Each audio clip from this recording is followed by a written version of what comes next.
right now, on the surface of your face, there are basically thousands of microscopic geysers. That is a terrifying but very accurate way to put it. Right. Just Yeah. thousands of them just waiting to erupt. I'm talking about your pores, of course. Yeah, you're poor. And whether you are, stepping into a super humid, like 90-degree outdoor wedding, or maybe you're under the heavy hot lights of a massive industry conference. Well, those lights are brutal. They are. Or even just facing a marathon, like 12-hour photo shoot. Your biology is essentially plotting against your aesthetic. It really is. It is a literal battle of chemistry versus biology. Exactly. So today we are doing a deep dive into the literal chemical warfare required to stop those eruptions from, well, destroying the makeup application that you probably just spent hours and maybe hundreds of dollars trying to perfect. And we really need to look at it that way because we spend so much time, obsessing over the broad logistics of a big day, like the schedule, the wardrobe, the venue. But there is this intensely complex, microscopic, logistical marathon happening right on the surface of your skin. Okay, let's unpack this. Because for anyone who loves professional beauty, or honestly, anyone who just wants their face to survive an incredibly high-stakes event, you inevitably crash into the great debate. Mm-hmm. The classic showdown. Yeah, airbrush versus traditional makeup. So Sure.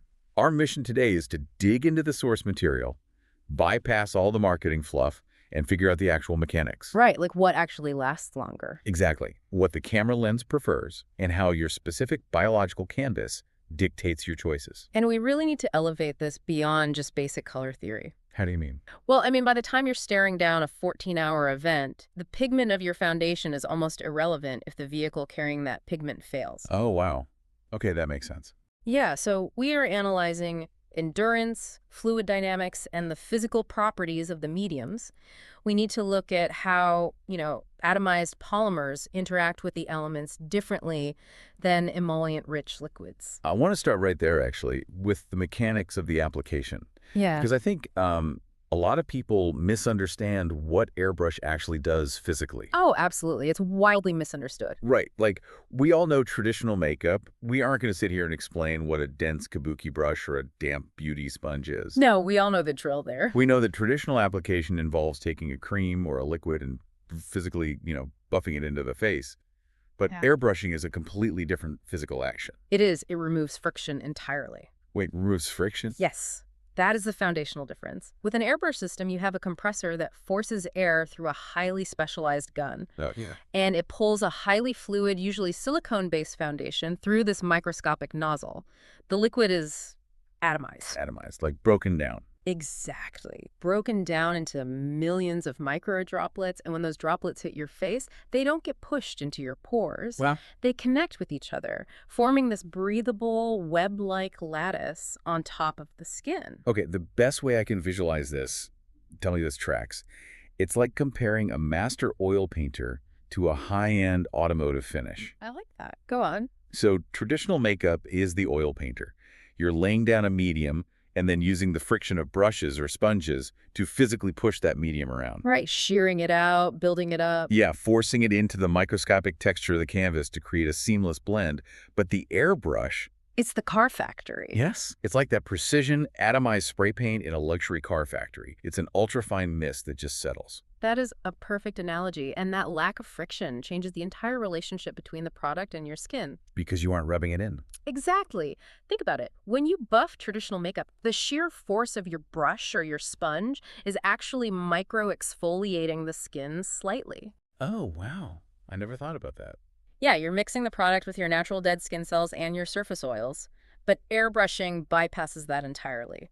The lattice just drapes over the micro landscape of your face. Which brings us to the marathon of wear. Because if we are talking strictly about surviving those environmental enemies, Time, sweat, weather. right, I'm looking at these longevity stats in the research, and it feels like a no-brainer. The numbers are pretty staggering. They are. The sources state that airbrush makeup can endure for 12 to 18 hours with virtually no fading, while traditional application usually taps out around the 8 to 12-hour mark. And the secret to that extreme endurance is silicone.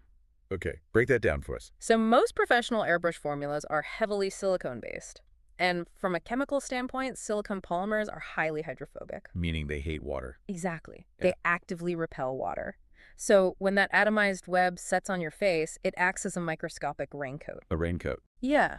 If you sweat, if it's wildly humid outside, or if you are, crying at a wedding ceremony, the moisture literally beads up and rolls off the silicone barrier.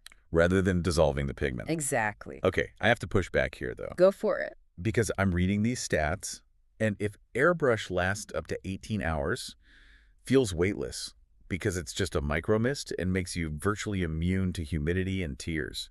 I know where you're going with this. I mean, I'm honestly confused why traditional makeup hasn't gone completely extinct. Like, why would anyone ever gamble on a cream foundation for a 12-hour day? Well, this raises an important question. Let me stop you right there, because that 18-hour waterproof shield comes with a massive and sometimes fatal compromise. Okay, what is it? The coverage limitation. Ah. Because Airbrush relies on atomization, the formula must be incredibly thin.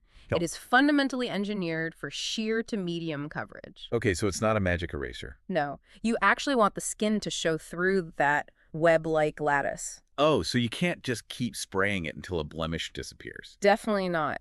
If you try to build an Airbrush foundation to full opaque coverage, you have to deposit so much silicone that the web collapses into a thick plastic-like film. Oh, that sounds awful. It is. You lose all the translucency, and the face instantly looks like a heavy, rigid mask. I see. Traditional makeup, on the other hand, allows for localized architecture. Meaning you can spot trait. Exactly. An artist can take a high-pigment, dense cream concealer and pinpoint a single deep acne scar or an area of severe hyperpigmentation. Right. And they can build thick coverage exactly in 1 millimeter of space while keeping the rest of the face sheer.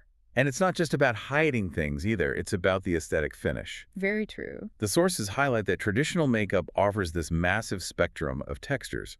Like if you want that trendy, ultra-dewy glass skin or a satin finish or a hyper-radiant glow. Traditional is really the only way to go for that. Because you can physically mix a liquid illuminator into the foundation before it ever touches your face, right? Precisely. Airbrush essentially offers one outcome. Which is? A smooth, uniform, usually matte or soft satin perfection. Okay.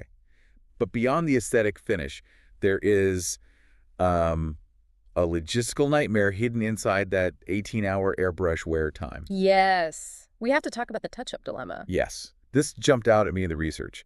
Because if I'm at an event for 14 hours, inevitably, something is going to get smudged. Oh, without a doubt. You hug someone too hard, you accidentally aggressively scratch your cheek, you get caught in a literal downpour. And this is where the raincoat analogy turns against you. Uh-oh. Yeah. If you fracture that continuous silicone web-like, if you rub a patch of it completely up, it is incredibly difficult to repair. Why?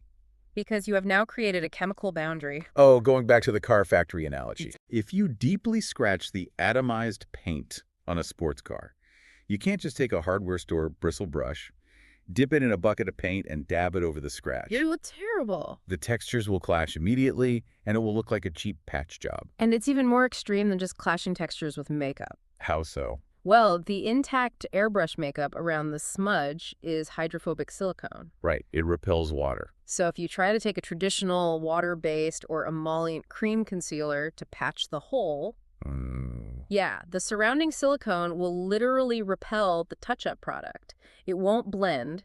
It creates this harsh, visible ring. That is a nightmare for a wedding day. It really is. But with traditional makeup, because the entire face was applied with friction and emollients to begin with. You just blend it back out. Exactly. You can easily take a sponge, add a little hydrating spray, and seamlessly buff out a smudge 12 hours later. Which levels the playing field significantly. I mean, the research makes it clear that traditional makeup doesn't just melt off at hour 8 if it's done right. Yeah, definitely not. A highly skilled artist using, gripping primers, layering waterproof creams, and locking it down with a polymer-based setting spray, they can engineer a traditional application to rival airbrush endurance. It requires a lot more manual labor and chemical layering on the artist's part, but yes, traditional can absolutely endure the marathon. So we have this incredible divergence here. Airbrush offers unparalleled water-repelling endurance, but terrible touch-up capability and limited coverage. And traditional offers infinite customization, high coverage, and easy maintenance. but it requires way more engineering to survive the elements. Right. So how do you choose? Well, to make the choice, the source material pivots away from the makeup itself and focuses entirely on the biology of the wearer.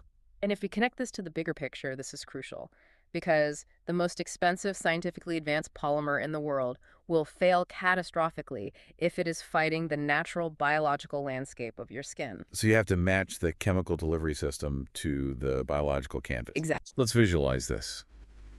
Imagine two different people standing in the exact same humid 90-degree outdoor ceremony. Okay, I'm picturing it. They both have the exact same luxury airbrush foundation applied. One person's makeup looks like a flawless porcelain shield all day. Beautiful. But the other person's face starts looking tight, the makeup begins cracking around the mouth, and their texture looks suddenly terrible. A total disaster. Why does the same formula act like a miracle on one and a disaster on the other? It all comes down to the microscopic surface terrain. Okay, let's look at the first person. Right, the one whose makeup looks great.